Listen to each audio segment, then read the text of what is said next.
Hi, I'm Andrew Wasson. Thanks for joining me for my weekly guitar blog. It's February 2nd, 2014, and this week we're going to do a lesson covering two-finger guitar licks. Now, the question was sent in from Murray G. He's in Vancouver, British Columbia, Canada, and he wrote in with this email. I'm 58 years old with years of blues rhythm behind me, but now I want to play blues licks. My problem is I'm real bad with my pinky finger, and I'm not too great with my ring finger either. My index and middle fingers are all right. Taking all this into consideration, can you show some licks that could be played with mainly just the index and middle fingers and keep them in a basic blues style? From Murray G. in Vancouver, BC, Canada.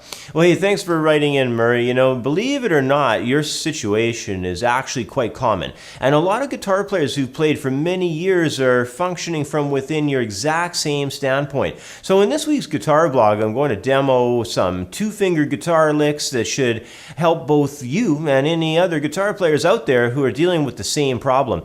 And these basic blues licks I have will get some lead runs started for you. And with continued persistence, those other fingers should also begin to get more and more dexterity and coordination as time goes on.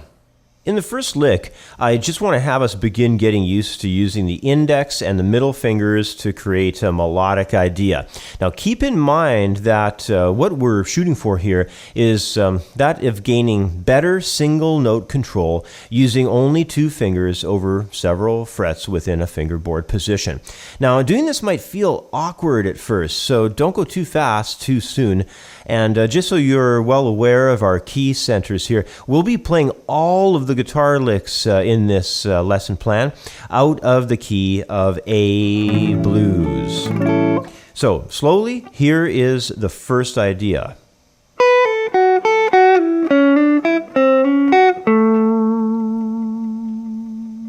So you can see I'm using just the index and middle fingers only.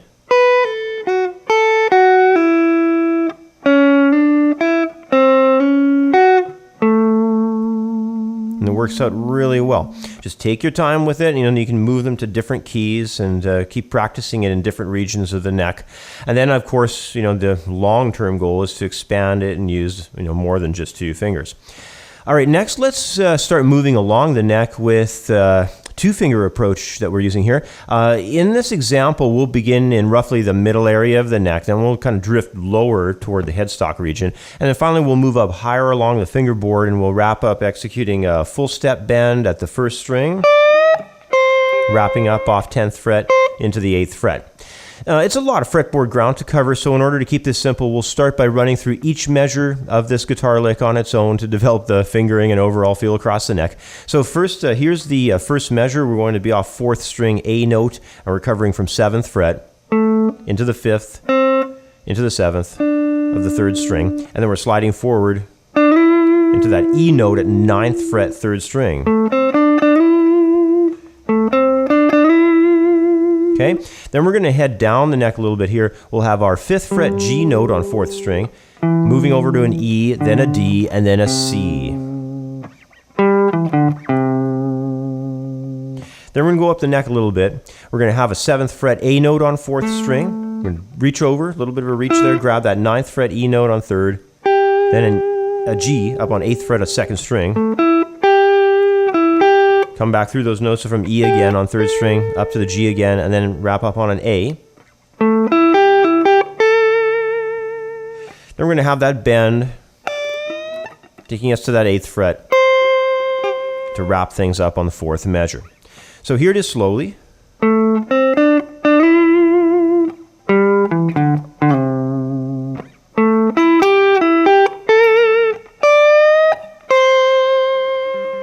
And here it is one more time.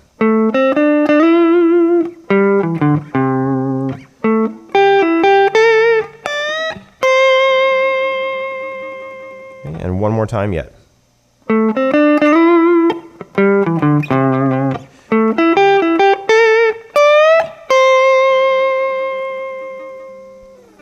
Okay, next I'd like to go and explore another concept where we have two guitar lick statements in different fingerboard regions, but they'll both actually share the same scale geometry as well as, of course, the same fingering.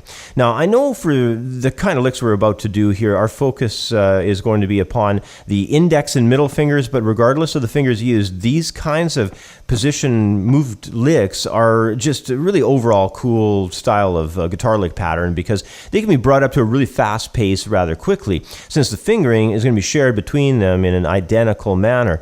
Now, in my example, they occur in the first two measures. So here's how those first two measures sound on their own. We're going to be up at the 15th fret and 13th frets on second string.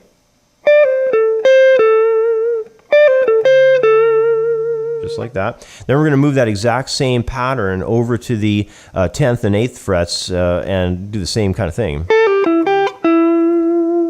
So that's why they're easy to move and quick to move. Okay, so that you can move them around the neck in all kinds of ways, but this is the first two measures of the phrase that we're working with here. And then after, we're going to go into the final two measures where we're going to have a 5th fret triplet there. And then we're going to have some notes on the 3rd string. It's a D and a C. Pushing into the C note, obviously, at the 5th fret of 3rd string. And then we're going to have our wrap-up lick. So that ending is...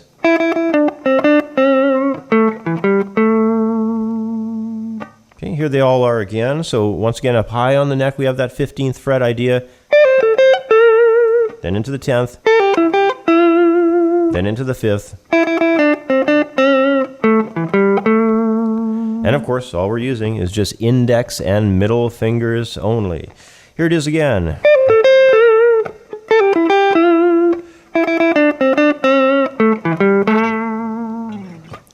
So it's a lot of fun to move around the neck like this, and even if you can play quite well with all your fingers, it doesn't hurt to sometimes limit yourself and kind of go in the opposite direction. If you're really good with all 4 fingers and you can do these licks with any finger you really want, limiting yourself is really good. It's really an interesting thing to kind of rewire your thinking and take yourself a sort of a step further with these ideas. It's kind of a cool technique practice concept. But all right, I have one more example for you. This one is a little more complex in its design, but it can still be performed by using only the first 2 fingers of your fretboard hand.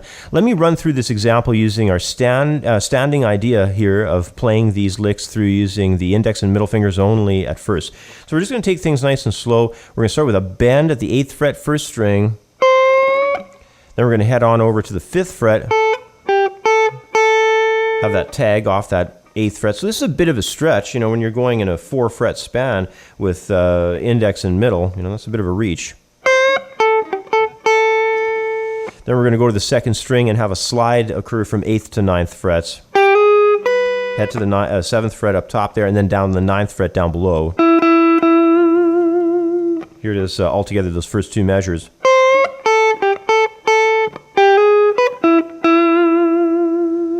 Okay, this is where it gets a little more complicated. In the 3rd measure, we're going to have a couple of triplets showing up at first. The picking on that might throw you a tad, but it's just something you have to practice. Just spin through those triplets like that. Then we're going to have another triplet figure, but this time it's going to be a 16th note triplet. It's going to be a hammer-on, pull-off slide all in the 3rd string, going 7, 8, 7 into the 5. It's really quick. And then you're going to have 7 and 5 pull off on the 3rd string. It's the D to the C. Then we're going to have that A note wrap up at the end there. And we'll have a double stop in the 4th measure just to harmonize things out. So here we go, all together, nice and easy.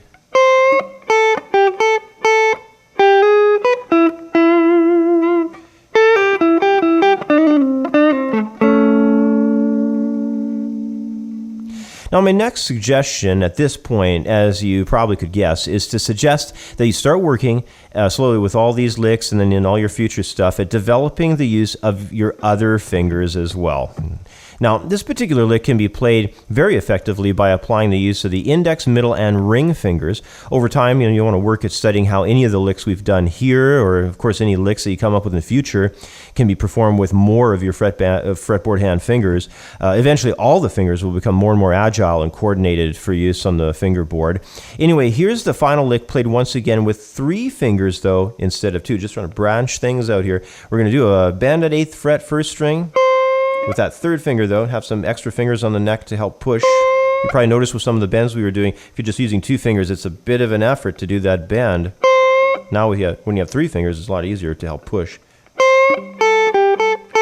Another thing you notice right away, boy, is that stretch ever a lot easier with ring finger than it was with middle. That was quite the stretch between index and middle fingers to go between 5 and 8. Now it's a real easy thing to do.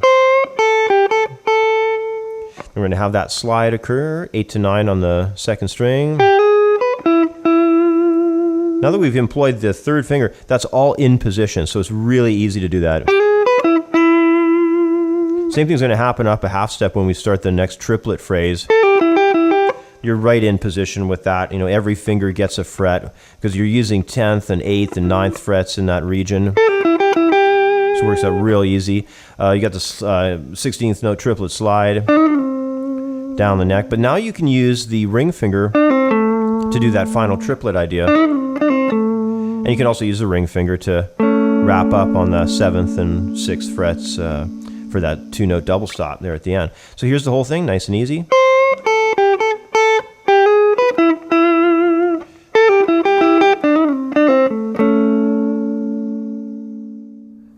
Overall, the long-term goal is, of course, one of developing every last one of the fretboard hand fingers so that they can execute any kind of melodic process on the neck. And this, of course, is something that can take serious practice and a serious amount of time. It involves the study of technique exercises, dexterity drills, scale and arpeggio studies, and just a lot of determination. But in the time period between getting all the fingerboard hand digits highly developed, most of us can and probably will play melodic ideas using only 2 or perhaps 3 of our fretboard hand fingers.